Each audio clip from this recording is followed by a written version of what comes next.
So what if Asia united today? Firstly, Asia is home to some of the biggest rivals such as India and China, Iran and Saudi Arabia, and most importantly, North and South Korea. This is the reason why it is impossible to force all of these countries to form a single nation. Nevertheless, this nation would even surpass the USA in terms of GDP. It would have the largest land area comparable to 4 United States, and a larger population than the rest of the planet. What if Germany gets every country it wants? So first is Austria, as 98% of Austrians speak German. Secondly, Austria could be used to invade Slovenia in order to gain access to the Mediterranean Sea. Germany could also annex Poland to restore the borders of the old German Empire and gain access to Königsberg. Lastly, annexing Belgium would also be a good idea, as it would make it easier to invade France in case of wars. What if Portugal never existed? First, Spain would stretch all the way to the Atlantic, controlling the entire west coast of Europe. And here is the big one. No Portugal means no Cristiano Ronaldo. The whole sports world would be missing a legend. Historically, without Portugal, the world would be unrecognizable. Vasco da Gama would never have traced the sea routes to India and Brazil. The Spanish Empire would expand further, tightening its grip on Africa and South America, reshaping the course of global exploration and colonization. Without Portuguese culture, we lose iconic traditions like fado and pastéis de nata. Imagine a world where Spain controls everything from the Mediterranean to the Atlantic. What if Germany and Britain switched places? Firstly, if Germany had this advantageous location, it would have colonized even more of the world than the UK was able to, meaning the United States would be called Die Vereinigten Staaten, and German would be the most widely used language in the world. Secondly, the UK's location was among the biggest reasons why it defeated Germany in World War II, meaning if the UK were located here, it would have been almost impossible for it to deter the German invasion, leading to its surrender. Nonetheless, defeating the USSR would still be highly unlikely.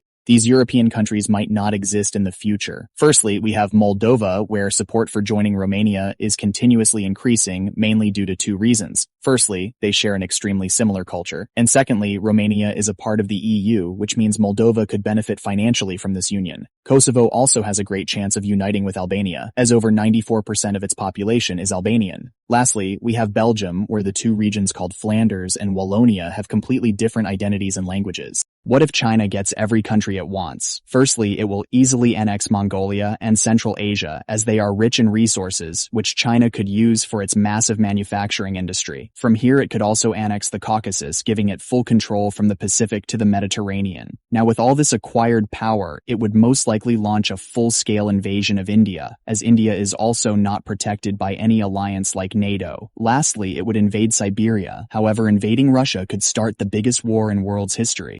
Why couldn't the Romans conquer Scotland? First, Rome struggled a lot to conquer this land, primarily due to resilient native resistance. Governor Gnaeus Julius Agricola achieved notable advances in the 80s AD, but Emperor Domitian recalled him, possibly to prevent being overshadowed. During these campaigns, the Romans faced guerrilla warfare and resource limitations, making permanent conquest challenging. Emperor Septimus Severus attempted renewed invasions in the early 200s AD, but his campaign faltered due to heavy casualties and his death in 211 AD. Ultimately, the rugged terrain, relentless resistance of the natives, and the minimal economic incentive led the Romans to abandon further conquest in the island of Britannia. The costs outweighed the benefits, making Caledonia an impractical conquest. Why didn't Japan attack the Soviets from the east while Germany was attacking in the west, making the Soviets fight on a 2-front war? Firstly, Japan had already fought a border conflict with the Soviet Union in 1939, known as the Battle of Khalkhin Gol, resulting in a defeat that made the Japanese wary of further military engagements in the region. Secondly, Japan had its own strategic objectives in Asia, primarily focused on gaining more resources and expanding its empire into China and Southeast Asia. This required a significant portion of its military resources and attention, leaving no capacity for a simultaneous invasion of the Soviet Union. Thirdly, Japan signed a Soviet-Japanese neutrality pact in April 1941, ensuring that the USSR would not pose a threat to Japan while it pursued its goals in Asia. Ultimately, Japan's decision not to attack the Soviet Union was driven by its strategic priorities and the desire to avoid a conflict on multiple fronts. Subscribe and click our link below to learn more about Why wasn't Portugal conquered by Spain? Portugal emerged as an independent entity early on, establishing the country of Portugal in the 9th century. By 1143, it was recognized as a kingdom, as kingdoms of Leon and Castile united, and they then formed a personal union with Aragon, slowly shaping what will become Spain. The Kingdom of Portugal remained one entity and developed differently. Also, Portugal formed a strategic alliance with England in 1373, which provided military support against Spanish aggression. Portugal consistently resisted Spanish invasions. After a succession crisis, they became part of a union under Spain for 60 years. But even then, Portugal revolted and restored its independence in 1640. Later invasions, such as in 1762, were also repelled. Besides that, Spain prioritized overseas colonization over European conquests, and this diverted attention and resources from conquering Portugal. Why wasn't Japan colonized?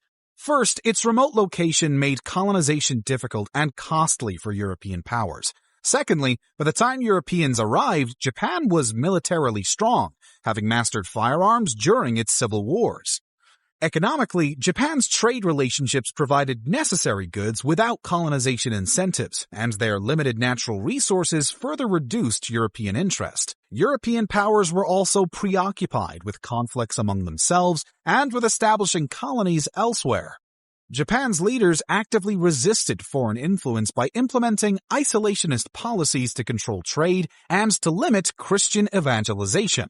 By the late 19th century, Japan itself became a colonial power, further solidifying its position and making colonization impractical. How was England actually formed? In 793, Vikings shocked the Anglo-Saxons by raiding Lindisfarne Monastery. By 870, Viking conquests saw East Anglia, Mercia, and Northumbria fall. Wessex, under King Ethelred, stood alone. After Ethelred's death, his brother Alfred defended Wessex, eventually defeating the Vikings at the Battle of Edington and taking Mercia. Fast forward to 911, Edward the Elder and Ethelfled continued the expansion, incorporating East Anglia. Ethelfled even stretched Mercia to York, but her death led to turmoil, allowing King Edward to claim Mercia. By 924, Aethelstan united the Anglo-Saxons, marking the birth of England. Aethelstan aimed for Scotland in 937, resulting in the Battle of Brunanburh, a victory that boosted English unity. Click our link below to learn more about England's formation.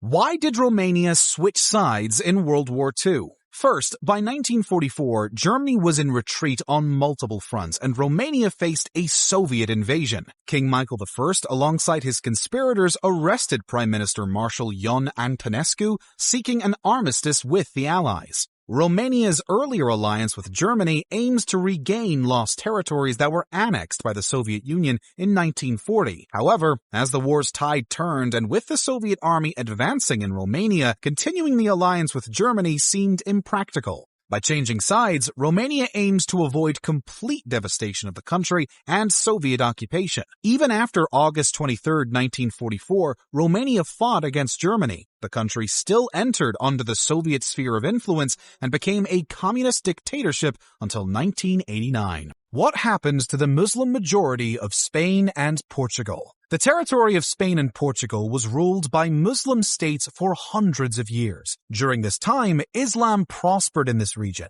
But then, the Muslims almost disappeared from the Iberian Peninsula. So, what happened? The Muslim majority that existed in Spain and Portugal during the years of Al-Andalus faced significant changes over time. From the 8th century to the late 15th century, a series of Christian reconquests gradually pushed Muslim rulers southward. By the late 15th century, the last Muslim stronghold of Granada fell to the Catholic monarchs in 1492. The Muslim population, known as Moriscos, who remained in newly Christian-controlled territories, faced increasing pressure to convert to Christianity or leave. Many of them converted, but often practiced Islam in secret. In 1609, Philip III ordered the expulsion of Muslims. Subscribe and click our link below to learn more about